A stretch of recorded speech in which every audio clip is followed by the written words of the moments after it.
Olá, eu sou Dylan Della Páscoa, jornalista da agência Safras. Estou aqui com Elcio Bento, consultor de safras e mercado, e nós vamos conversar nesse programa pós-USDA sobre o relatório do Departamento de Agricultura dos Estados Unidos, divulgado na quarta-feira, dia 8, às 14 horas. Elcio, tudo bem? Olá, Dylan, tudo bem? Relatório do USA sem grandes alterações, seguindo a linha do mercado, mas não na intensidade do que o mercado esperava. Finalmente, né, depois de uma série de relatórios que trouxeram grandes surpresas no mercado e grandes oscilações nos preços, pelo menos esse relatório de fevereiro, que normalmente é um relatório que não tem grandes surpresas, mesmo confirmou as expectativas. Elcio, vamos começar então falando do mercado de trigo. Vou passar, como a gente pode ver na tela a seguir, os principais dados divulgados hoje pelo Departamento de Agricultura norte-americano para o trigo, e depois o Elcio faz uma análise e o impacto desses dados sobre o mercado. Bom, o relatório de fevereiro do USDA indicou a safra inalterada, 44 milhões e 900 mil toneladas, repetindo o número de janeiro, e o mercado não tinha estipulado uma estimativa, não era um número que chamava a atenção do mercado. Em relação aos estoques norte-americanos, houve praticamente uma manutenção no número, o USDA indicando 15 milhões 450 mil, o relatório anterior foi de 15 milhões 430 mil, mas o mercado apostava num número um pouco maior, de 15 milhões 750 mil toneladas. Em relação aos estoques globais, o relatório indicou um volume de 269 milhões e 300 mil toneladas, o mercado esperava mais, 270 milhões e 800 mil toneladas, e em janeiro o número foi de 268 milhões e 400 mil toneladas. Elcio, o que a gente pode falar desses números e o impacto sobre as cotações do trigo? Bom, é um relatório que ficou dentro daquela normalidade, né? Até os números globais, o mundo esperava até um pouquinho mais, né, de elevação de estoques, mas foi meio ali no que a gente havia previsto, Dylan. A gente tem alterações nas produções ainda que podem ser mudadas. Na Austrália, uma elevação de 1,4 milhão de toneladas. Então, a Austrália, que estava com a produção de 3,6, agora vai para 38 milhões de toneladas, que é um recorde, uma grande produção australiana. Isso chama atenção. Lembrando que há 2 relatórios atrás era uma tendência de queda, né, da produção em relação ao ano passado. Então, acho que é um número que chama bastante atenção. Safras do hemisfério sul que estão se consolidando, se consolidaram, na verdade, no último mês de janeiro. No Brasil, o USDA deu uma leve corrigida, 400 mil toneladas a mais, para 9,9 milhões de toneladas. A gente lembra que o nosso número, a nossa apuração de safras do mercado era superior a 11 milhões de toneladas. Então, parece que o USA segue bastante aqui, tem seguido a linha dos nossos números oficiais, que nós consideramos que sejam um pouco subestimados em relação ao volume de produção. Esses são os principais destaques. Também chama a atenção de uma elevação de 1 milhão de toneladas da safra russa. Parece que os russos não param mais de achar trigo lá em termos de produção. Já é um volume muito grande, né? A Rússia tem sido o principal agente do lado da venda. É bom que a gente lembre que a gente tem a questão da guerra, e a guerra reduziu muito a produção ucraniana, mas essa redução da produção ucraniana ela era mais que compensada apenas pelo aumento da produção russa. E a gente sabe que os russos continuam exportando muito. Prova disso é que até mesmo no Brasil, pela primeira vez, acontece que a Rússia é o segundo maior fornecedor de trigo para o Brasil, ficando atrás somente da Argentina. E essa participação russa, no ano passado, que era de 1% do total das compras brasileiras, neste ano subiu para 15%. Então, isso mostra muito bem a força que a Rússia tem, basicamente também muito em função do que acontece nos Estados Unidos. Os Estados Unidos trouxe um relatório que praticamente inalterado, conforme tu falaste, não tem o que grandes novidades, mas a grande questão norte-americana é que a gente tem um quadro de oferta e demanda muito ajustado.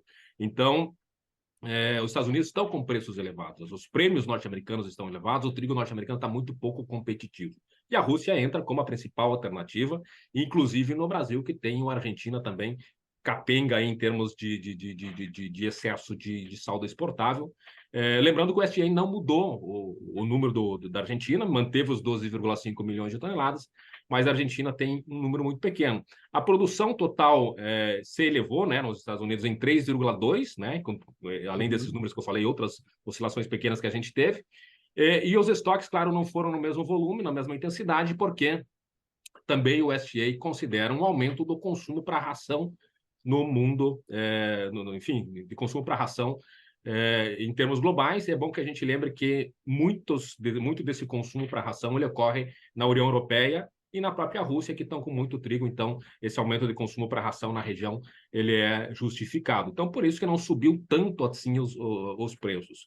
Os reflexos no mercado, conforme tu falaste, eles acabaram sendo... O mercado respondeu com certa alta. Por quê? Porque o mercado esperava que os estoques globais, em especial, se elevassem mais do que se esperado. Mas não é nenhuma grande novidade. Talvez seja mais mesmo movimentos de ajustes internos no mercado que a gente tem percebido nas bolsas.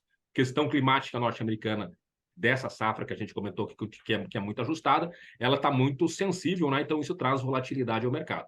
Se fosse colocar, resumir ou traduzir, colocar nomear esse mercado, enfim, dar um título para esse relatório, é um relatório que foi neutro, não tem grandes novidades, tanto no cenário global quanto aqui quanto no cenário norte-americano. Tá certo. Só para pontuar, então, o Elcio, às 15 horas e 12 minutos, na Bolsa de Mercadorias de Chicago, posição março do trigo, cotada a $7,59 por bushel, uma alta de 1,23%, mais reflexo dessa questão, como o Elcio colocou, das preocupações com o clima nos Estados Unidos, do que do relatório divulgado há pouco pelo Departamento de Agricultura norte-americano. Bom, vamos olhar então agora os números da soja. Número da soja, relatório de fevereiro, indicando uma produção inalterada nos Estados Unidos, 116.400.000 toneladas. O departamento elevou a sua estimativa para os estoques globais para 6.120.000 toneladas, acima do esperado pelo mercado e também acima de janeiro. Estoques globais, no entanto, ficaram em 102 milhões de toneladas, abaixo de janeiro, mas um pouco acima do esperado pelo mercado. Em relação à América do Sul, produção brasileira mantida em 153 milhões de toneladas, quase que dentro da expectativa do mercado, e a produção argentina reduzida de 45,5 milhões para 41 milhões de toneladas, um pouco abaixo do estimado pelo mercado. A Bolsa de Mercadorias de Chicago, para a soja, registrando leve baixa neste momento, às 15 horas e 15 minutos desta quarta-feira, com março cotado a 15 dólares 14 centavos e 3 quartos, com uma baixa de 0,03%, que chama mais atenção nesse número, nos números do relatório do USDA, mas também com pouco impacto sobre o mercado, sem dúvida, essa redução na safra da Argentina. Já era uma redução esperada, não surpreendeu muito, e o que vem pesando sobre as cotações é esse estoque norte-americano, que ficou muito acima do esperado pelo mercado. Bom, falando do milho, trocando a tela, o milho, a produção norte-americana mantida em 348.740.000 toneladas, estoques dos Estados Unidos elevados, quase que dentro do esperado pelo mercado, 32.180.000 toneladas. A gente vê estoques globais projetados em 295.280.000 toneladas, reduzido em relação a janeiro, mas ficando um pouco acima do esperado pelo mercado. Produção brasileira, mantida em 125 milhões de toneladas, era mais ou menos isso que o mercado trabalhava, mas a produção argentina reduzida para de 52 milhões para 47 milhões de toneladas, e o mercado esperava 48 milhões e 100 mil toneladas.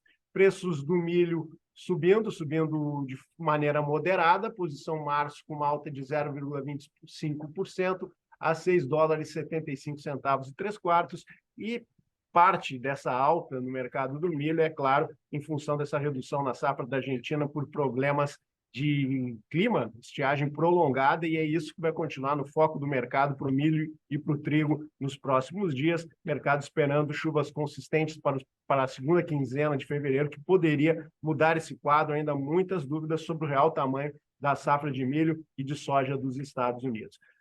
Elcio, muito obrigado pela participação. Esse foi o pós-USDA da agência Safras. Eu peço que vocês nos acompanhem, se inscreva na Safras TV e continue acompanhando nossos vídeos. Também visite nosso site, safras.com.br, e peça uma demonstração da nossa plataforma Safras.